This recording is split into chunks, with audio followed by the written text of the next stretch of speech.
రామ్ నారాయణ రామ్. జీవిత ప్రయాణంలో ఎక్కడైనా ఎవరైనా ఏం చేస్తున్నారో శత్రు లేదా ఉపద్రవం మధ్య ప్రతి ఒక్కరికి తట్టుకోవాల్సి ఉంటుంది. ఇలాంటి అనేక సంఘటనలు ఉన్నాయి.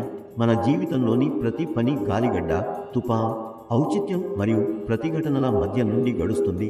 ఆధ్యాత్మికతపై కూడా ఇదే వర్తిస్తుంది. మహాత్ములు పొందుతున్న గొప్ప సందర్భాలు ఇచ్చి లక్షల సంవత్సరాల పనులను కొన్ని నిమిషాల్లో చేస్తున్నట్లు ఉంటాయి. అక్కడి కష్టాలు కూడా ప్రమాదకరం. 4 దిశల నుండి అనేక ప్రతికూల శక్తులు ఉన్నాయి. ఇవి ప్రతి క్షణం మనసుకు అటువంటి ఔచిత్యం ఇస్తూ ఉంటాయి. దాంతో తీసుకునే వారితో మరియు వెళ్ళే వారితో ఇలాంటి యుద్ధాలను సృష్టించి వారు వెళ్ళలేరు. తీసుకోవడమే ఒక నియమం. వారు జపం చేస్తే వారికి అంతటి జపం చేయాలి. వారు చెప్పినట్లయితే మీరు కొన్ని రోజులు ధ్యానం చేయాలి అని వారు తీసుకుంటారు. లేదా వారు చెప్పినట్లయితే మీరు ఏమీ చేయకూడదు. మీరు ఏం చేయాలనుకుంటే చేయండి.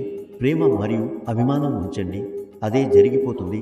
వారు తీసుకునే వారితో ప్రేమ ఉంటే దానిలో ఎలాంటి పగిలింపు లేకుండా ఉండేలా జాగ్రత్త వహించాలి.